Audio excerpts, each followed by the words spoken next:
Looking for the freshest wild salmon in Portland? Meet Kenai Redfish Company. They're a family-owned business based in Northeast Portland, and every summer, they head up to Alaska's Cook Inlet to sustainably fish for wild salmon. At this very moment, they're doing what they do best, reeling in wild salmon that could be headed straight to your freezer. Kenai Red works just like a CSA, but for wild Alaskan fish. Use CityCast15 for $15 off your salmon share today at KenaiRed.com. That's KENAI Red.com. Fish that's caught for you, real fish from real people. Biketown makes it easy to explore the city on an e-bike or a scooter. All you have to do is find the nearest available bike or scooter using the Biketown or Lyft app, scan the QR code on your set of wheels, and you're on your way. One beautiful waterfront ride is a 5-mile loop from the Steel Bridge to the Tillicum Crossing, the largest car-free bridge in the world. New riders can use CityCast25 for a free unlock. For more info, go to biketownpdx.com.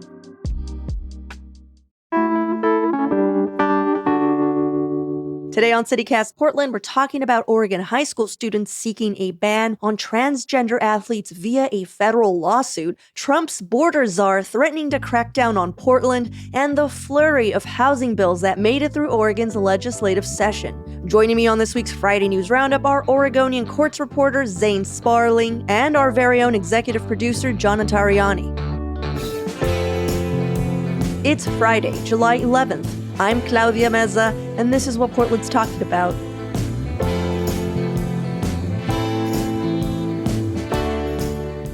Welcome, everyone, to the Friday News Roundup. Zane, John, thank you for hanging out with me this morning. Hey. Great to be back. Thank you, Claudia. Yeah.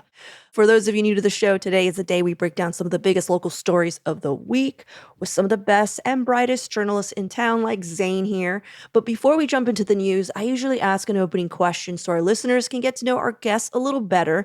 And today's opening question is inspired by our senior producer's recent travel. She left for a little bit and just got back today and made me think what everyone's ritual is when they get back from a trip. You know, like what the thing is that you're like, oh, I'm glad I'm home because now I get to do this.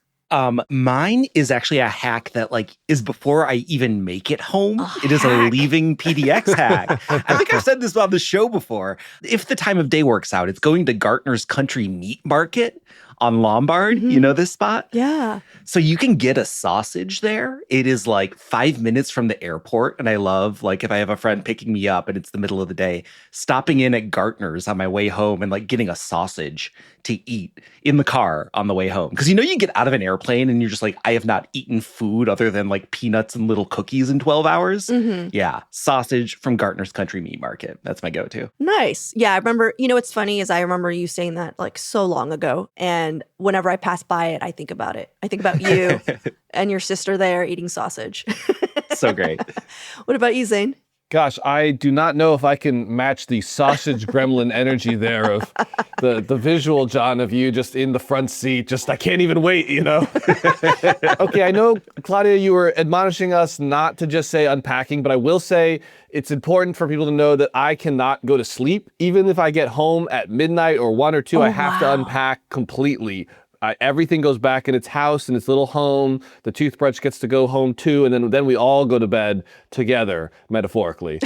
But I do like to bring newspapers. I like to buy newspapers, but also bring them home and show them to people, just because I'll be like, look how they do it in, the New York Post, right? It's just cool to have a print edition of that and show people and all the horrible punny headlines they have about terrible crimes and such things. Oh, it's like a show and tell. Yeah, I like to do show and tell. Thank you. Awesome. With me, it really is just going to my local anything and just having a drink or a meal there. It just grounds me. I'm back, I will say, if I'm coming in late and Gartner's is closed, that turns into Tulip Shop Burger. Yeah. Exactly. It's just, there's something about it where you're just yeah, that's right, I'm here. Yeah. Well, you guys, thank you both for your answers. On to the news of the week. Zane, you're kicking us off. What are you talking about? Yeah, so I have a federal lawsuit that I just reported a couple days ago that was filed by 3 high school athletes. And we should just go into this knowing that this is not a topic that people take lightly, but they are trying to basically overturn every record, every medal awarded to transgender athletes, right, who participate in girls or women's sports. And they want to ban transgender athletes from participating in specifically girls' sports. So they are suing Portland, the Oregon Department of Education, and these students come from Forest Grove and Newburgh, so they're also suing their local school districts. There's a huge amount of context that we've seen from Trump on this already, and it's worth noting right at the top that this is while these are local students, the firm that's representing them is called the America First Policy Institute, which was created by former Trump officials after the first Trump term. So that's the context. I had a feeling. Yeah. I was like, yeah, who's actually behind this? Yeah. High school students? No. Yeah. If you don't mind me talking about some other great Oregonian articles, because there's been so much fire social media controversy online about this particular topic, I really want to just give a shout out to Bill Oram, who wrote an article about a trans athlete at Portland Public Schools who's actually announced that she is planning to leave the country, in part because she won. I think she took first at a 400-meter dash event, and that created a huge amount of anger from other people who didn't want her participating. And this is not the first thing that Trump has done, obviously, on this topic. Yeah, back in March, didn't the federal government open an investigation into, I think, was it all Oregon schools or just the Portland High School district? And it was this specific athlete that you're speaking of? Yeah. So she did talk to Bill Oram and used her name, Ada Gallagher. And Ada is specifically mentioned in this lawsuit quite a few times. And one of these three plaintiffs, right, these three students, two of them basically say that they dropped out of competitions or meets in protest, right? They felt like they had to stand up for their opinion, and so they didn't participate in these meets. And of course, from their perspective, that means, your ranking overall goes down when you don't participate in these big championship games, and therefore, when you're applying for, an athletic scholarship, right, maybe you're not as competitive because you didn't do that game. Sounds like an issue that is easy to remedy. Exactly. I mean, I think that's sort of the crux of this for me is just, if we're looking at legal paths to correct harm, real or perceived, just the variability between a number of students who voluntarily drop out of athletic matches compared to somebody who is under so much scrutiny and so much hate that they feel like they are not safe and have to leave the country. It is just so disproportionate. Yeah. Yeah, it's not right. It's the victimization. And it's funny because we see it so much, not only in this issue, but in some of the issues that we're going to speak about later on in this episode, just where people are just like, why are you bullying me? It's it appears like you have all the power. Yeah, I mean, but I'm really curious about this ongoing federal investigation into Portland public schools and the effect that is having, just because even though there aren't big headlines coming out about that right now, that there are people who are spending a ton of time working behind the scenes and dumping resources into either being prepared for or actively fighting investigation behind the scenes. And that just has a chilling effect on so much important policy and work that needs to be being done just to be ready to rebut these lawsuits as they come down the pipe. It's very interesting. I mean, Trump has, threatened to withhold federal funding to educational districts that don't ban transgender athletes. Oregon gets about $1 billion, more than that really, that we pass along to all the different school districts across the state that comes from the feds, right? And to withhold that money would essentially destroy public education in Oregon. It would, of course, if you tried to do it, it would spark its own federal litigation and would probably get held up while it was being battled in the courts for years and years. And who knows what would happen at the end of it. But, Oregon has not changed its rules, its policies yet. But you have to wonder what's happening outside of the policy office, but on the ground in the classroom. And certainly at these athletic events where there's a lot of attention and students are getting filmed and, in ways that they would not normally be spotlighted. I am curious, though, if this high school, because I know we're talking about several lawsuits and all this litigation, and I'm wondering how big of an issue this is. How many trans athletes are out there in their eyes robbing them of glory? It seems like a lot of work for 1 to 2 athletes that are getting picked on. You're certainly right, Claudia. It is a very small number of individual student athletes that this lawsuit would be targeting. They found 2. I'm not aware of any others myself. Yeah, well, Zane, I'm assuming more will be coming out soon. Or, I mean, do you have like a timeline of like when things are going to move forward? Federal litigation does not move at a sprinter's pace, that's for sure. So we'll certainly be tracking this lawsuit going forward. I think that it's interesting if we'll see any impact because these particular plaintiffs are probably all going to graduate by the time anything really comes of this particular suit. And so, seeing Oregon as a whole change its policy would really require very strong federal action that then is followed through with. And because just declaring something as an executive order doesn't make it so. You have to start filing suits and then win those lawsuits, and it stretches over multiple administrations. Yeah, I was thinking that. I was like, they're going to be in college. They might actually just be like, oh, I don't want to do this anymore. Like, so much can happen. I remember I used to have a spiked belt. I mean, people change. Tell us the truth. You still have one, don't you, Zane? Man. I know we're laughing and making light of a very awful situation, but it's just high school students. What the fuck? Well, let's take a quick break here, and when we return, more headlines of the week.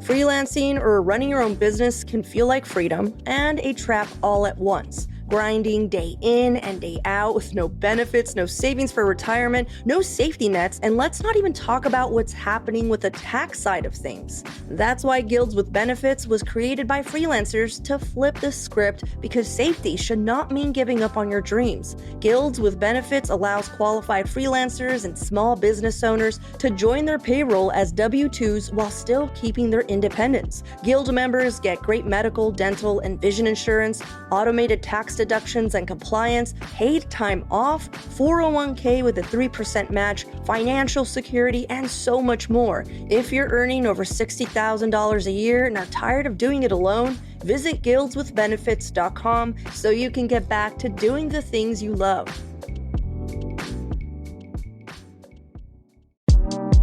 CityCast Portland is brought to you by D'Amour Law Group. Let's face it, sometimes bad stuff happens. A serious injury, a catastrophic accident, or even a wrongful death. It can turn your world upside down. When it does, you deserve unwavering support from a dedicated team. Yep, you need a lawyer. D'Amour Law Group has over 30 years of experience protecting the rights of Oregonians. Their team of skilled attorneys, led by distinguished trial attorney Tom D'Amour, will work tirelessly to make sure your voice is heard and your rights are protected. Here's what one of his clients said. Tom fights for his clients from the first day they meet him through the last day of trial. If you or a loved one needs help holding those responsible for your injuries accountable, contact D'Amour Law Group at 503-222-6333 or visit d'amourlaw.com to schedule a free consultation. They are committed to fighting for the justice and compensation you deserve right here in Portland. Well, this week, guys, I'm talking about one of the highest ranking immigration enforcement leaders in Trump's administration, threatening to visit and crack down on Portland specifically, following several protests against ICE and federal deportation efforts. Now, speaking to Fox Business earlier this week, Thomas Homan, the White House's Executive Associate Director of Enforcement and Removal Operations, aka the Border Czar, which is, I think, why he was dubbed that by Trump, is because he's like, I'm not going to say that. Too many words. Too many words. The Border Czar, Homan, told Fox reporter, and this is a quote, guys, "I'm going to head to Portland. They're not going to bully us. We're going to do the job. We're going to do it in Portland. But for the mayor of New York and Chicago, President Trump made it clear 2 weeks ago, we're going to double down, triple down on sanctuary cities." Per usual, just a word salad coming out of the administration where I'm just like, what? I heard my name somewhere in there. So if you don't know what a sanctuary city is, it just means that local law enforcement have a limit to their cooperation with federal immigration authorities. They're not going to help round up people or take any part in deportation efforts, but they will show up if 100 folks start throwing bricks at ICE buildings, they're gonna do their normal job.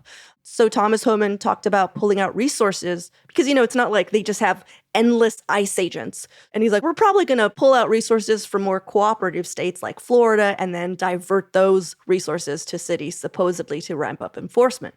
Now, these protests in Portland have generally been pretty small, comparatively speaking, to our other hits, but have been persistent since Trump took office. And if you haven't seen them It's because they're centered around our city's only ICE facility in South Portland, ironically next to a Tesla dealership. Yeah. And on June 14th, Portland police did declare a riot, and federal officers deployed tear gas, flashbangs, and acoustic weapons, which, guys, I was like, I just don't know enough about this type of warfare to know what an acoustic weapon. And literally the first thing that came to my mind was like isolated vocal tracks from Jennifer Lopez's debut album. Like, have you heard her voice? Like, No. without a shanty, without any filter? It's really eye-opening. Claudia, don't give him ideas. But to put this in perspective, there have been larger confrontations in California, specifically Los Angeles, which Trump has sent more enforcement to, and weirdly, the border czar did not threaten, I guess because they think it's under control, but it is most definitely not.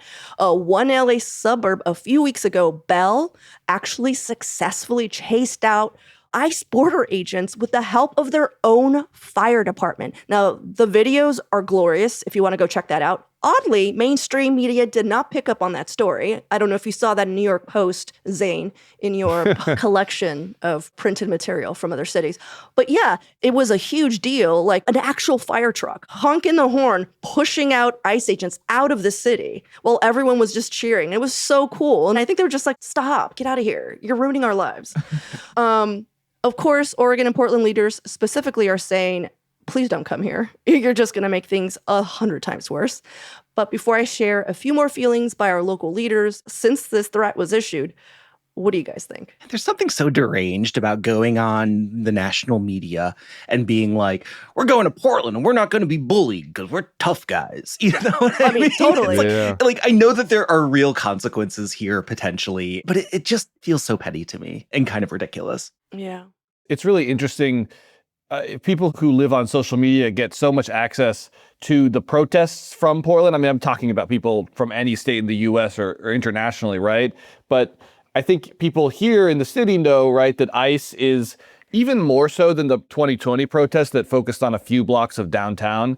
What we have with the ICE building is that it's kind of trapped in that south waterfront cul-de-sac. I mean, there's really like only a few ways to even get into that area of town. And so you see the videos of what looks like, you know, a Call of Duty release trailer.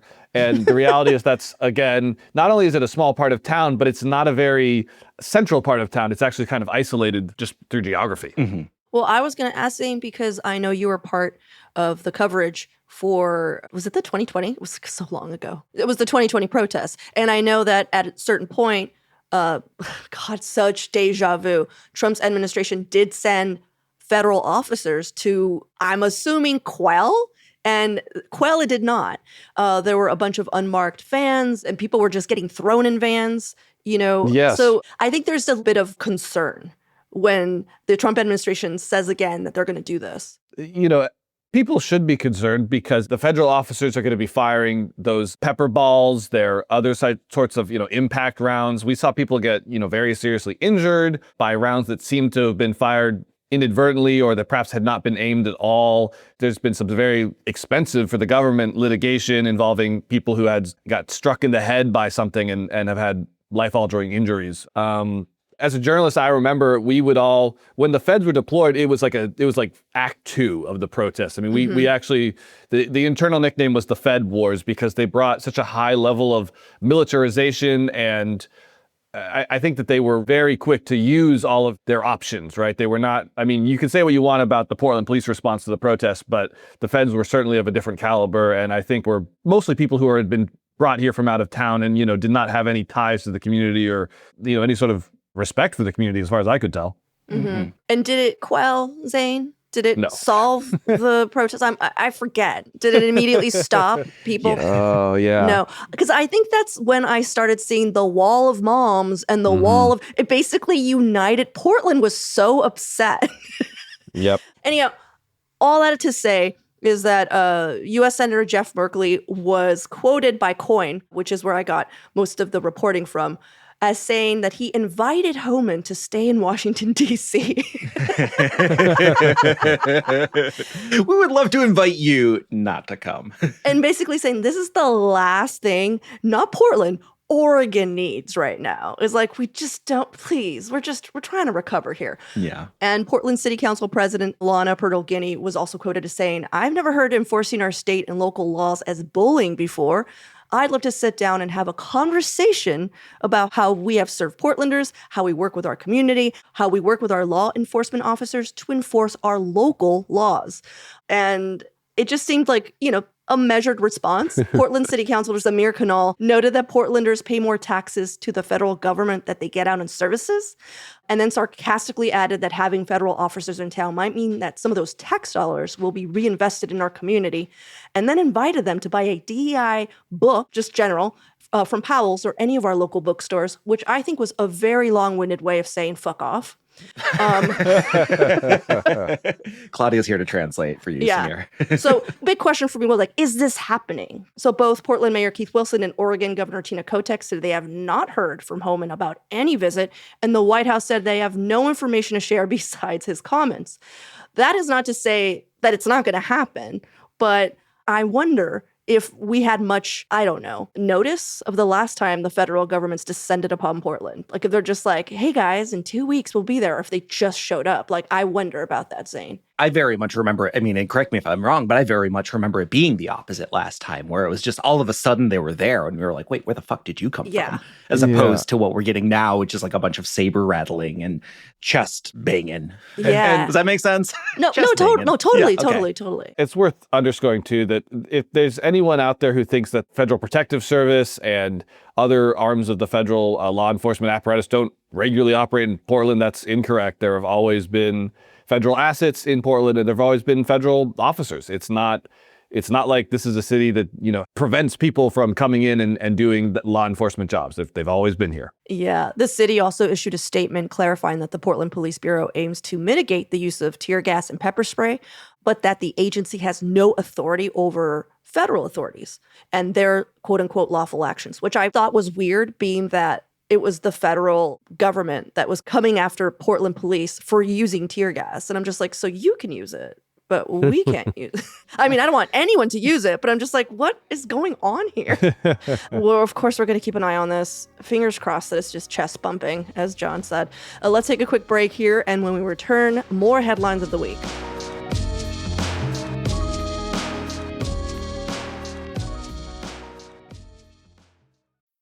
When you hear Lululemon, you probably think of Align yoga pants, weightlessly soft, like you're wearing next to nothing. That's why you see them in class, at the grocery store, and in the park. But did you know about skirts with built-in liner shorts so you can still jump for the Frisbee? And tanks and bodysuits? With Align's iconic stretch, you won't want to take it off. And with endless style options, you don't have to. Shop in-store or online at Lululemon.com. How do you top your love for your cat? With a cascade of decadent savory gravy over a mouth-watering mousse pâté. Fancy Feast gems. 2 gourmet pâtés in one convenient pack. Simply peel and plate to reveal a pyramid shape that makes eating delightful and pamper her with an experience as extraordinary as she is. Turn the everyday into the extraordinary with Fancy Feast gems. All right, John, what are you looking into? I am looking at Salem. I'm looking at the legislature. Just over 10 days ago, the legislative session wrapped up this year, and we haven't really had a chance to talk about it much on the show. We talked about the transit bill earlier this week, but one of the things that Governor Kotek really wanted to focus on was our housing crisis. Came out very early in the process saying that housing and homelessness was going to be one of the top priorities. And I would say that the ultimate success was kind of mixed. I want to go through some of the things that did pass. This is off of some great reporting by Mia Maldonado at the Oregon Capitol Chronicle. There were over a dozen bills that were passed to sort of address housing and homelessness in the state. And a lot of them were passed with bipartisan support. So I think the big thing is looking at what happened for builders and developers of new housing in Oregon, right? This was like the big thing that Tina Kotek was really psyched on, this bill for middle housing expansion, which did pass, requiring cities to allow for duplexes, triplexes and townhomes to be zoned in different places across the state. This is the idea that like there's a lot of places where you can't build more than one house on a lot in Oregon, and this is a big revision for that. Okay. There was also reforms on stuff like condo construction, supporting factory-built housing permitting, infrastructure for new homes. So like in terms of building new shit, we passed a lot of stuff. But I think it's interesting to sort of flip and look at what is happening on like the supply side and preventing people from going into homelessness, right? Because this is somewhere that things didn't go quite as well. There was a statewide shelter system that has been approved, $204 million in funding to create a homeless shelter system across the entire state. But the one place where there was the biggest cuts is in terms of eviction prevention. So to me, this is the real crux of it. Oregon has the 6th most expensive housing in the nation, and we've had record evictions filed in 2024. But while the governor wanted to have a whole bunch of money for eviction prevention, what actually ended up happening was the legislature cut compared to the current budget. It had been $173 million down to $34 million. What this means is like with all the stuff that is being done, we're actually looking at a cut to the prevention that's going to keep people from losing their housing once they have it. And to me, that's the real like, oh shit, did we miss it? You know what I mean? John, I think it's a really interesting question. I think Governor Kotek has been pretty clear that she believes that to get to this, ostentatious 36,000 new homes built per year goal, it can't just be the nonprofit affordable housing developers, right? You need private developers who build stuff and sell them and make money and increase the housing supply. And the problem with that is that people who want to, make a profit in their business want as few impediments to that as possible. If they're a landlord, they don't want to have to give back the security deposit because, there's some nicks in the wall and someone dared hang up a painting with something other than a command strip. I will say there was a law passed about security deposits as well in favor of renters, but go on. Yeah. No, exactly. It's good for renters. I think overall the governor it's great to see the laser focus on the issue that Oregonians say matters the most.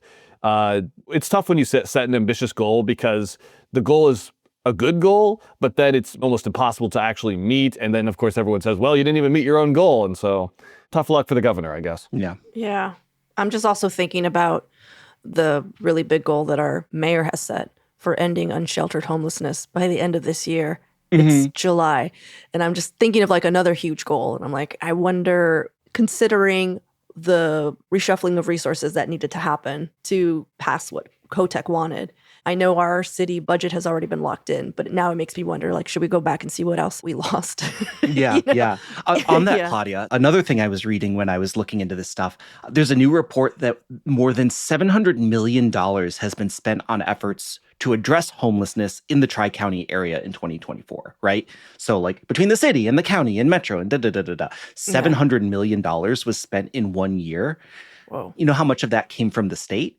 39 million. Whoa. Right? All of the rest of the money came from the federal government, from local municipalities, et cetera. But like the amount of state money that is coming into working on our homelessness crisis is actually still very small compared to like the need and the amount of money that's being spent. And admittedly, like a lot of new policies going into effect to generate new housing in Oregon, which is great. We need it. We want it. Awesome. Like, if that housing is not affordable, if people can't afford to live there, then we're still not solving the problem. Which isn't to say that like it needs to be pivoted somewhere else. It just goes to show how like fucking impossibly complex of an issue this is. When Governor Kotek finishes her time machine and goes back in time and does all of these reforms 40 years ago so that we could build all of the housing in the past when we needed it so that we wouldn't have this problem today, then we will finally know that she has become governor. Yes. Zane, I love you for the practical policy solutions. So helpful. Jesus. Well, John, thank you so much for looking into some of the new housing legislation. I hope that we can go in further because I want to know about every one of these laws. Like, what's going on here? I could have talked for 2 hours straight. I know, of course. I gave you the hits. I gave you the highlights. We have like a 10-minute window, listener, FYI. If you're ever wondering, like, why aren't they going deeper? It's like, because we're trying to make your commute. Yeah, we're trying to get you to work on time. Yeah. All right. Well, before we head out, we have some shout outs. Yes. So in case you haven't heard, one of our new perks of becoming a CityCast Portland neighbor is the option to give some shout outs for places that you love in the community. And we got a handful of them that we're going to share with you today. Laura G. from North Portland wanted to shout out one of my favorites as well, Cafe Ollie. Laura says it features fresh, inventive dishes all day and evening long, and they offer a daily community meal on a sliding scale for those who are experiencing food insecurity or financial hardship. Plus, the nicest people work there, and the food is terrific. Anna R. from Laurelhurst is shouting out the Shea Ku Bar. Amazing cocktails. The Wharf is a true warrior's drink. A little Star Trek there. A kimchi burger that delivers all the fusion others promise. Owner run by 3 best friends who just want to make you feel at home. What's not to love? Yeah, and one more, Hannah W. from Roseway wanted to shout out the Oregon Humane Society and their foster puppies and kittens and dogs and cats. Give them temporary loving homes and prepare them for adoption with OHS. Aw. Yeah, always shout out OHS. Well, you too can send us your own personalized shout out. If you join our CityCast Portland neighbor membership, and you can head over to portland.citycast.fm to learn all about it. You guys, thank you so much for going through some of the headlines. Zane, always a pleasure. Oh, thank you. Thanks, Claudia. That's all for today here on CityCast Portland. Thank you so much for listening. If you enjoy listening to our podcast, please go rate and review on whatever platform you're listening on. It really does help us out. Our podcast production team this week was John Notarianni, Julia Fiaioni, Francisco Kilgore, and myself. Our Hey Portland newsletter editors were Rachel Monahan and Natalia Aldana, and our host is me, Claudia Meza. Original music by Jenny Conley and Stephen Drizos. Additional music by All the Kimonos, as well as Sarah the Instrumentalist, Timothy Infinite, and Gregory David, courtesy of Epidemic Sound. We'll be back Monday morning with more from around the city. Until then, see you at Slim's.